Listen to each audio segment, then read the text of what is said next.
kami bina, sehingga kami membuat slogan sate tapis. Itu ada singkatannya, ada kepanjangannya. Sate tapis setong ate tak apesa. Ini biar termotivasi kita bahwa kita begitu nikah ya sampai maut yang memisahkan. Bohong kalau ada orang cinta mati sehidup semati, 1001. Kenapa? Setelah mati salah satunya, apalagi yang meninggal istrinya, pasti ya suaminya akan kawin lagi, betul kan? Iya, termasuk saya. Kenapa? Mau meneruskan perjalanan amanah kehidupan, apalagi ada anak yang masih kecil seperti anak saya. Ya, saya mohon maaf, saya tidak menyinggung Pak. Ya, jadi intinya ini adalah merupakan suatu amanah yang harus diteruskan. Nah, sekarang kembali bagaimana akhirnya kita bisa menjalankan amanah kehidupan berumah tangga yang sakinah, yang mawaddah, yang warahmah di dunia, dan nanti kita petik di buahnya di akhirat. Kalau kata anak-anak muda ini menikah sampai tua ganti kakek. Nah, ini yang kita inginkan. Dan saya memotret satu rumah tangga yang masya Allah harmonis Bu, iri saya. Sampai saya ceritakan kepada anak rumah, saya juga pengen seperti itu. Saling tuntun menuntun, bergandengan tangan, berjalan berduaan. Dia tidak peduli dilihat orang anak muda, kakek-kakek masih tuntun menuntun. Iyalah, karena takut jatuh. Kalau sepuh kan jalannya pelan. Nah, ini yang membuat kita termotivasi. Begitu turun dari mobil, istrinya menunggu, ditutup, dikunci, dituntun suaminya. Datang ke pengajian Ahad pagi, saya yang melihat. Dan saya kasih tahu siapa itu. Ini Pak, yang punya hotel asri di Panarukan. Pak Yen, insyaallah. Tuntun bareng.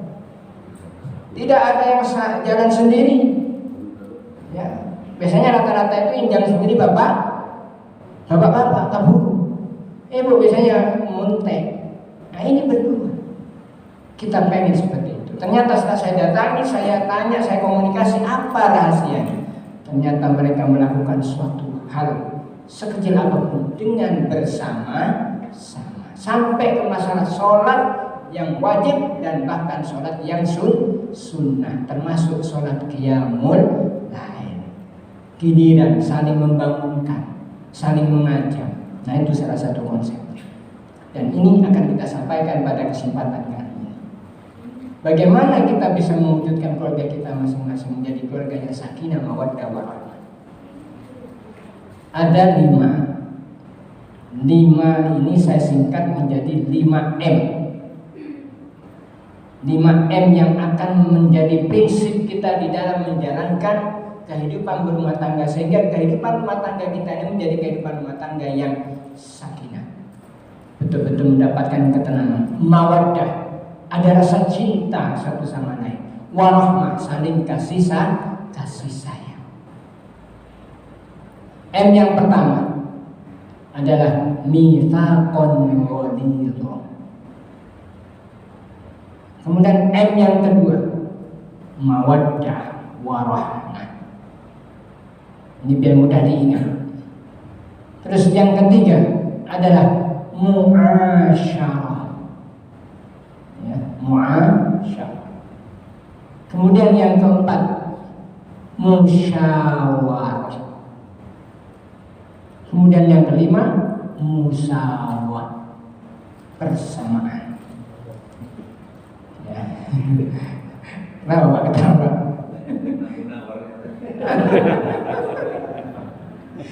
Nah, ini untuk kita, ini berlaku bukan hanya untuk pasangan muda Pak. Kita yang kelima munawar. Munawar. Kebetulan M ya awalnya, ini Bapak Munawar, ibunya Ibu Munawar. Biar kita ini sama, satu langkah, satu misi, satu visi. Mau dibawa kemana rumah tangga kita ini? Paling tidak dan minimal kita punya konsep. Apa konsepnya? Baiti jannati. Itu kan yang dibawa oleh Rasulullah. Nah, ini juga berlaku bagi kita yang sudah lawas-lawas ini kayak Pak Haji Munawar. Coba bisa kita bayangkan bagaimana begitu mesranya Pak Haji Munawar bersama ibu saling bergandengan tangan, jalan-jalan setiap pagi. Pak Munawar tak mungkin begitu kan, mungkin ya, tak mungkin. Tapi kalau itu dilakukan, wah luar biasa Pak Munawar. Ya, benar. Emang hanya anak muda yang bisa gandengan tangan, yang sepuh pun juga bisa. Salah satunya, bagaimana biar kita romantis, rumah tangga kita ini meskipun kita sudah berumur, panggilan mesra itu harus tetap Pak, harus tetap, jujur. Apakah di antara kita masih ada yang memanggil Hani? Nggak ada ya? Nggak ada, paling manggil namanya, atau paling manggil nama anak yang pertama, atau paling manggil Bapak, Pak E, Bu E, Bune. Kurang mesra itu. Sekarang baik. Ya. Makanya habis ini berubah. Habis ini berubah panggilannya, biar mesra. Ya. Coba panggil sekali-kali BBM. Kenapa tidak? Mainan kan? Kenapa tidak? Ibu, habis ini ibu minta rubah panggilannya. Jangan manggil apa? Ambil tetep lah sekali-kali. Atau Yayang dah. Yayang. Ini ada cerita Pak ya, ada cerita. Ini ada cerita. Sudah sama-sama sepuh, teman satu sekolah. Kalau tiba-tiba reunian, sudah berumur, sepuh sudah, ya berumur. Lalu tiba-tiba datang teman yang SMP. Ya. Waalaikumsalam. Wah, gimana kabar? Kamu siapa? Saya tahu ini begini keadaanku. Bagaimana dirimu? Oke lah, saya juga. Tunggu, jangan tunggu dulu. Aku nanti tak siapkan susu. Oh boleh. Siapa yang nyimpan? Istriku lah. Terus tiba-tiba dia manggil, yang ada tamu nih. Ayo keluarin susunya. Jangan ketawa dulu Pak. Keluarin susunya. Tamu kita istimewa nih. Nah, terus lalu keluarlah istrinya itu. Begitu keluar, ini susunya yang si tamu ini, dua-duanya kok sama-sama manggil? Iya, nggak tahu itu ya apa ya? Udah ketebak duluan ya. Tapi bukan itu jawabannya. Begitu sudah masuk, istri silahkan. Ya makasih. Istri kau masih semangat ya. Kau juga semangat manggilnya. Apa? Iya. Iya dah. Saya dari dulu sampai sekarang manggilnya. Apalagi sekarang. Kenapa? Karena saya lupa namanya. Jadi lupa karena namanya, maka manggil yang. Tetapi pada hakikatnya adalah bagaimana kita menjaga harmonisasi itu. Rasulullah saja manggil istrinya bukan manggil namanya. Apa panggilannya? Ya Humairah. Banyak sekali hadis-hadis yang saya baca Rasulullah memanggil. Ada yang memanggilnya ya Uhaidi. Ya, wahai orang yang memiliki kulit yang selalu matang. Tetapi jangan kita bawa ke kondisi suami kita ya. Paling tidak manggil saya AA. Ya, saya saja sekarang dipanggil AA. Bener, saya dipanggil AA sekarang dengan calon ini. Iya. Bener ini. Bener, ini bener Pak. Saya alhamdulillah bersyukur ya Allah dipertemukan oleh Allah dengan seorang wanita yang soleh. Dan ternyata beliau ini adalah anak daripada guru saya. Jadi beliau guru agama waktu SD Pak. Waktu SD ya, ternyata punya putri yang cantiknya luar biasa. Masya Allah. Kita bersyukur karena semua ini karena kehendak Allah. Nggak tahu, kalau tahu kenapa nggak dari dulu kan begitu. Ya. Maka mari kita awali awali kehidupan rumah tangga ini dengan sesuatu yang romantis. Karena dari situ kita akan terbuka semuanya. Dari mitsaqon ghalido kita masuk dalam pembahasan yang pertama. Dari mitsaqon ghalido. Apa itu mitsaqon ghalido? Mitsaqon ghalido itu adalah suatu janji yang suci. Perjanjian yang kuat, yang kokoh dan tidak boleh lepas. Seakan-akan kita berjanji kepada Allah bahwa kita ini betul-betul akan mengambil hak kewajiban daripada orang tua untuk kita pindah alihkan kepada diri kita. Maka medianya adalah akad nikah, akdun nikah. Seperti kemarin kami jelaskan. Nah, ini jabaran berikutnya sudah. Jadi akdun nikah ini menjadi proses dan itu adalah mitsaqon ghalido. Dan itu tidak boleh putus, tidak boleh lepas. Ya, janji yang kuat, yang kokoh. Dari kapan? Selepas diangkat nikah, maka seorang wanita sudah berpindah tanggung jawabnya dari orang tua pindah kepada suami yang angkat. Dari segala kebutuhan, dari segala kewajiban, semuanya diambil alih. Apapun itu. Maka biasanya kami kalau memberikan ceramah maulid walimat nikah, jadi kebanyakan orang maulid Nabi. Jadi intinya suami itu wajib membayar SPP, ya, membayar SPP, bukan hanya ke sekolah yang bayar SPP. Itu singkatan, saya singkat biar mudah diingat sama pengerti. Apa? S yang pertama adalah sandang. Berarti seorang suami harus memberikan baju kepada istrinya, tentunya sesuai dengan kemampuan. Ya sekali-kali kita karoksi. Sebenarnya mana ya babeku. Ya, sekali-kali lah. Nah, daster. Ibu-ibu kalau pengen daster murah di rumah saya ada di toko Latansa. Bukan promosi ya.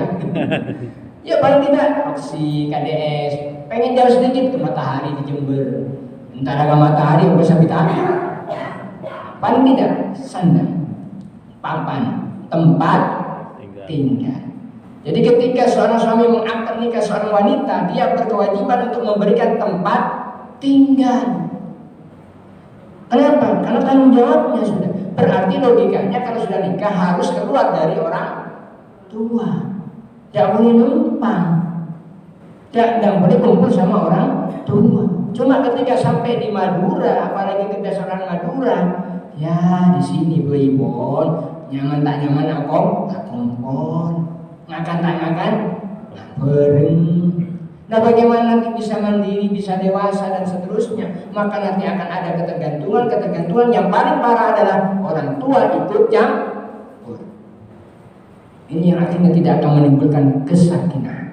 Kenapa? Ada rasa yang tidak nyaman. Orang tua masih memantau, orang tua masih terus melihat kekurangan-kekurangan lebih kepada anak mertua, anak menantu. Pasti. Maka sebaiknya orang yang sudah menikah disiapkan tempat tinggal. Pak, saya di perumahan di mertua indah. Ya kan berarti ngampung masih Pak. Ya, seperti itu. Ya semuanya tetap kembali ke musyawarah pada. Nah, kemudian sandang, papan, nah yang terakhir pangan. Memberi masakan, memberi makanan. Nah ini juga tugas kita suami. Karena kita sudah berjanji, kita sudah mengangkat nikah dengan mitsaqon ghalido tadi. Kalau kita simpelkan, aku cinta padamu dunia akhirat. Hanya mati yang memisahkan dirimu dengan diriku. Ini yang harus dijaga. Perjanjian yang kokoh, yang suci ini harus dijaga betul-betul. Jangan sampai cacat, jangan sampai putus, jangan sampai pecah. Karena kita sudah qabiltu nikah wa tazwijaha bil mahri madkur atau dan sebagainya. Kita sudah menerima. Harus dijaga. Maka suami istri harus sama-sama menjaga biar ini tetap kokoh, biar perjanjian ini tetap suci di hadapan Allah Subhanahu wa taala. Apakah ini bisa batal, bisa rusak gara-gara mitsaqon ghalido tidak? Bisa, Pak. Maka ketika kita sudah menikah, jangan ada lagi pandangan-pandangan yang membuat kita akhirnya pindah hati. Dan itu akan jadi pemicu akhirnya. Nah, sekarang yang banyak memicu adalah HP. Nah, HP ini yang akhirnya memicu keretakan dalam rumah tangga. Ketika kita mau ada masalah, terus tidak ada titik temu solusi, jangan kita emosi, apalagi sampai kita mengeluarkan statement yang akhirnya merusak pernikahan. Kalau seorang wanita minta cerai 1000 kali, maka talak tidak jatuh. Tetapi kalau seorang laki-laki menyatakan statement dan itu mengarah pada talak, maka jatuh saja. Hati-hati, maka hancur itu sudah. Ya, maka tentunya kita betul-betul berusaha bagaimana menjaga janji yang suci, yang kokoh di hadapan Allah dengan proses akad nikah tadi. Nah, ini yang pertama, misakon M yang pertama. Kemudian M yang kedua yang harus ada di dalam rumah tangga adalah sakinah, mawaddah, warahmah. Harus ada rasa cinta, harus ada rasa kasih sayang. Kalau cinta itu pasti. Kenapa? Karena itu yang pertama kali kita membuat tertarik dan kita suka. Dan bagaimana kita menjaga cintanya kita satu sama lain, ini yang perlu dilakukan. Jadi biar tetap mesra, biar tetap harmonis. Karena dasarnya adalah cinta. Cuma kadang-kadang begitu kita sudah masuk umur yang sudah cukup berumur, itu kadang-kadang yang mana buat teh, akhirnya tehnya buat sendiri. Ataupun semuanya sudah ada, tetap buat sendiri. Coba kalau mesra seperti di awal. Kalau di awal kita ini sampai mau jatuh pun, Masya Allah, perhatiannya ditolong. Aduh, hati-hati, sakit ya, sakit. Enggak sakit. Di sini tak sembuh. Itu masih muda. Coba kalau sudah punya cucu atau berapa tahun, ngatain nggak guys, acur nggak bisa rumah. Ya apa sih ya? Sampai dia sudah sakit dimarahi. Mana bentuk perhatian dan cintanya tadi? Mana kasih sayangnya? Hilang di tengah masa. Harusnya tetap dipertahankan. Wa ya nafsi kita Allah. Mudah-mudahan kita bisa menjaga keharmonisan keluarga kita untuk supaya mewujudkan sakinah, mawaddah, warahmah. Dan ini tidak cukup diucapkan, harus dibuktikan. Saya tadi WA, ya kebetulan ada waktu kosong. Si calon istri kirim gambar anak kecil gendong panda Pak ya. Terus ditulis pengen beli ini satu aja. Terus kalau AA memang cinta pada adik, belikan dong satu saja. Mulai dah minta panda.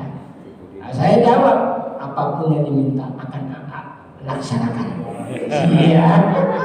Itu kan upaya saya untuk bagaimana merespon permintaan. Agar terwujud tidak terwujud itu nomor sekian. Ya.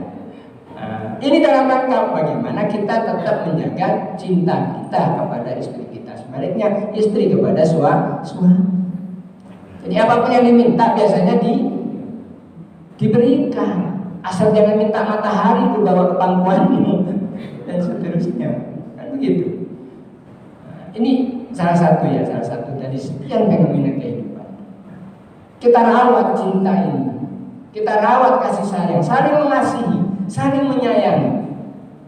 Karena hakikatnya di antara kita ini adalah dua hati yang berbeda, tidak sama. Tetapi ketika ini bisa menyatu dalam satu bingkai rumah tangga dan terus berjalan bersama, maka ini luar biasa. Ya tetap harus saling menjaga perasaan, menjaga perhatian, menjaga komitmen, supaya tetap terwujud keluarga yang sakinah, mawaddah, warahmah.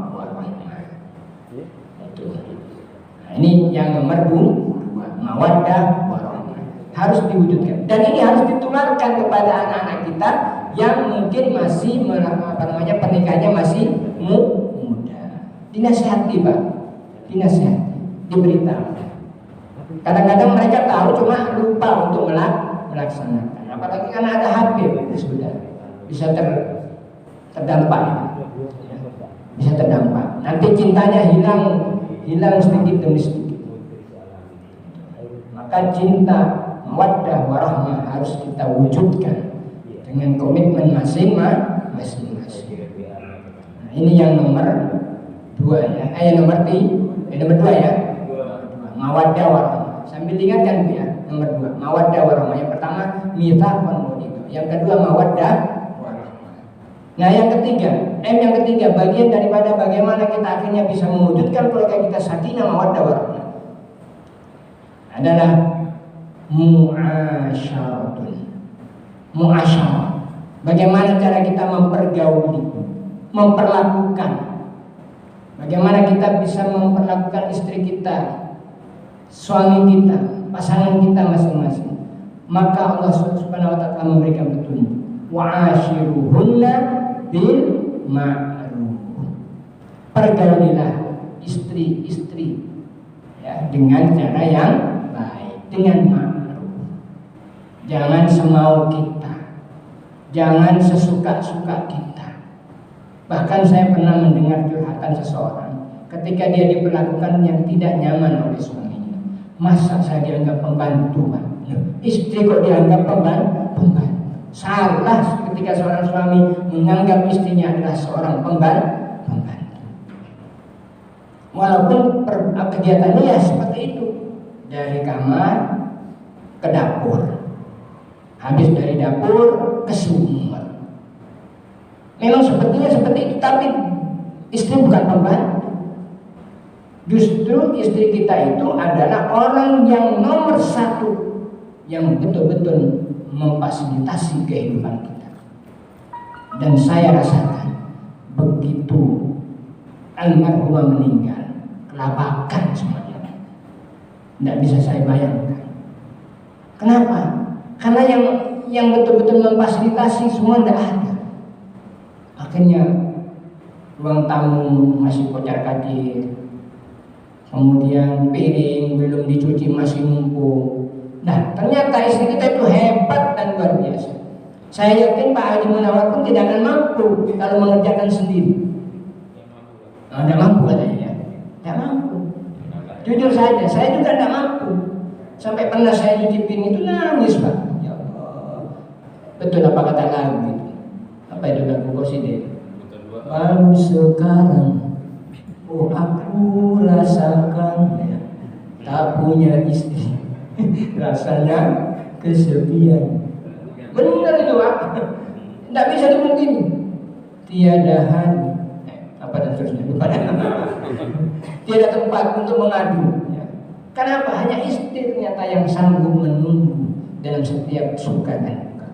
Maka tetap jaga istri kita, pergauli istri kita dengan baik. Kekurangan banyak, masing-masing pasti punya kekurangan. Karena manusia tidak ada yang paripurna. Tidak ada yang perfect. Hanya satu, Rasulullah yang sempurna. Maka kita mencontoh Rasulullah bagaimana mempergauli istri-istri beliau, termasuk Aisyah. Bagaimana Rasulullah mempergauli istrinya? Tidak pernah ada rasa memarahi, tidak pernah ada rasa marah, tidak ada. Yang ada selalu membuat Aisyah tersenyum. Bahkan Aisyah sendiri yang merasa menangis. Ya. Contoh kecil dah.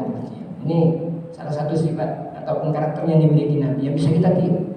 Satu saat ketika Rasulullah berdakwah tengah malam, sudah larut malam, beliau tidak berani membangunkan Aisyah.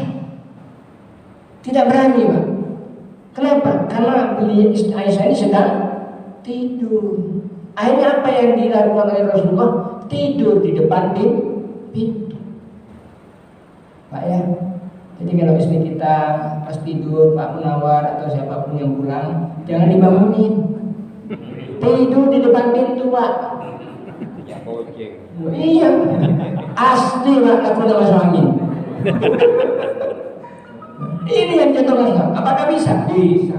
Saya pernah mempraktekkan. Kayak cuma sekali Pak. Tidur di dalam mobil saya Pak, dari depan pintu, di dalam mobil, penyiaran dia Pak.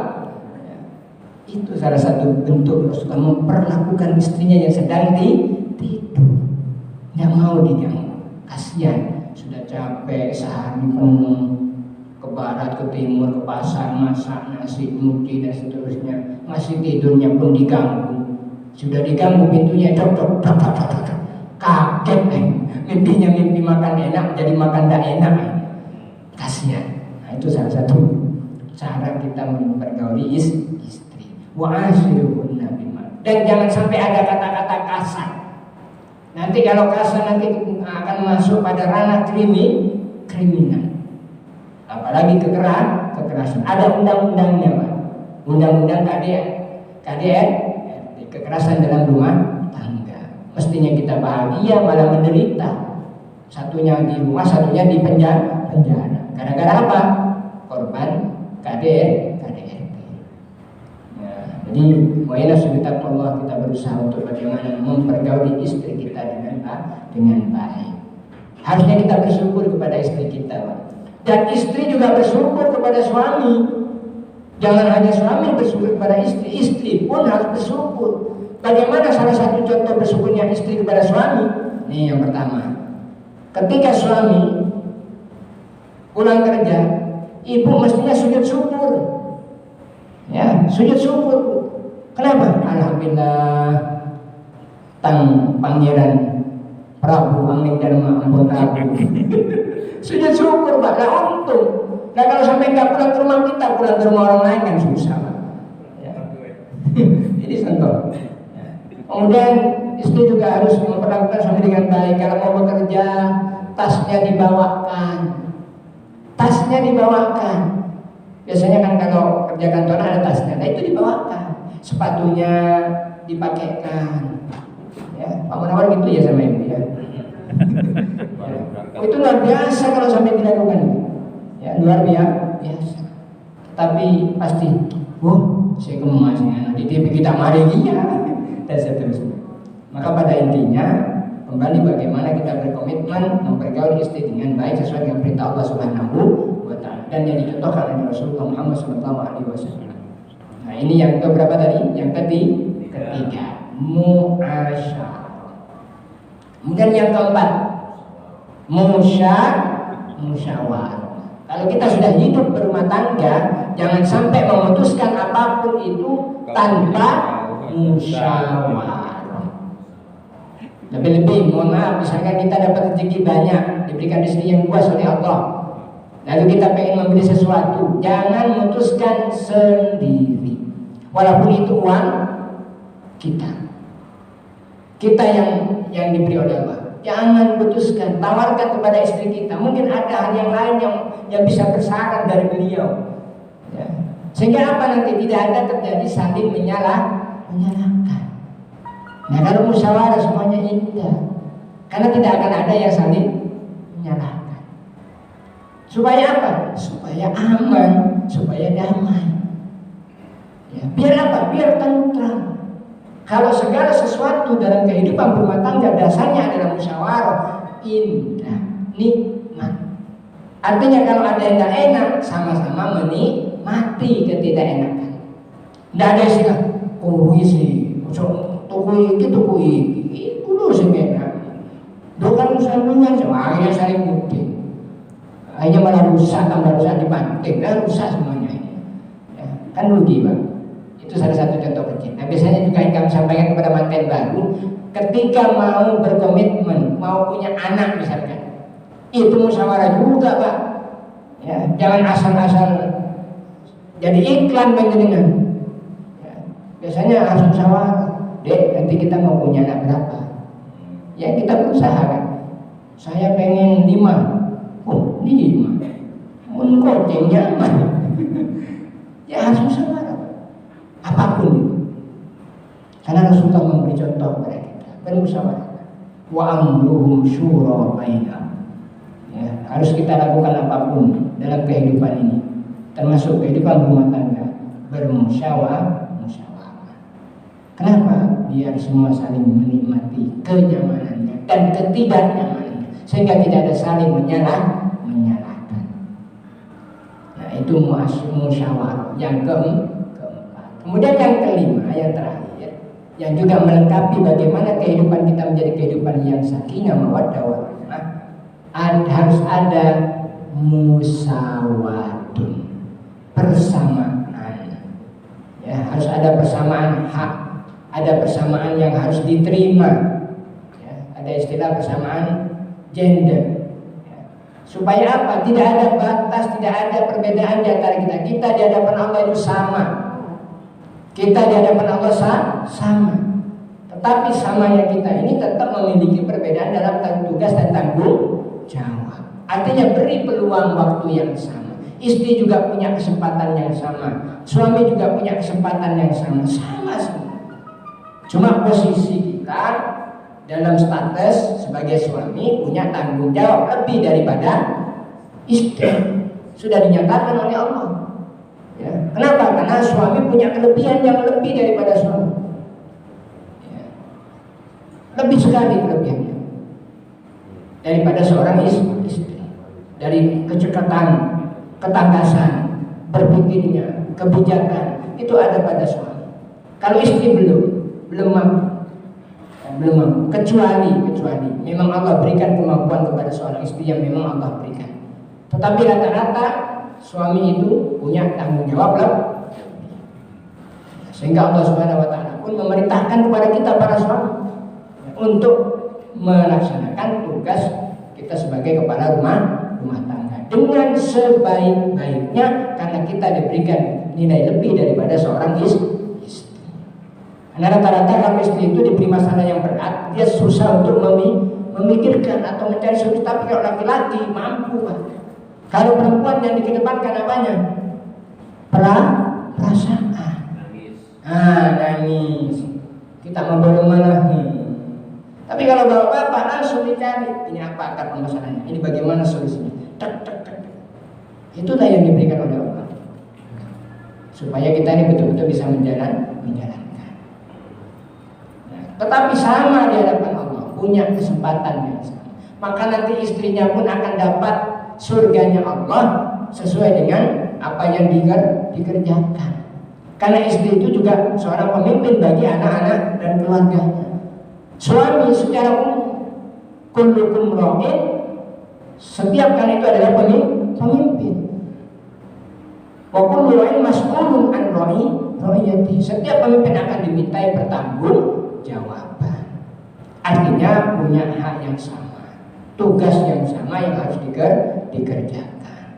Nah, kalau sudah 5 ini dijalankan Bapak Ibu, insya Allah rumah tangga kita akan menjadi rumah tangga yang sakinah, mawaddah, warahmah, fid dunya ilal akhirah. Maka ada masalah, tidak akan tergoyahkan sedikit. Tak geridu,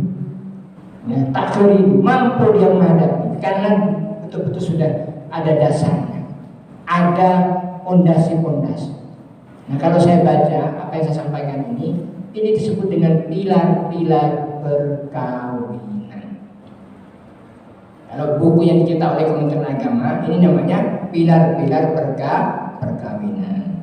Dari HPT yang saya baca, ini adalah prinsip-prinsip perkawinan. Jadi prinsipnya sama, pilarnya sama, sehingga dengan demikian wajib mutlak kita sebagai seorang suami, panjenengan sebagai seorang istri harus mengetahui ini, supaya tetap terjalin dan supaya tetap terbentuk keluarga kita menjadi keluarga yang sakinah, mawaddah, warahmah. Nah, inilah salah satu dari sekian yang harus kita jalankan, kita miliki dan kita laksanakan dalam kehidupan.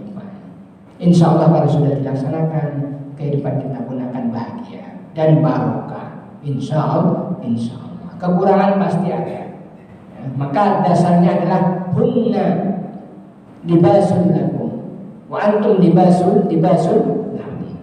Mereka adalah bagian bagi kita juga bagian bagi mereka. Intinya apa? Saling menutupi, saling melengkapi.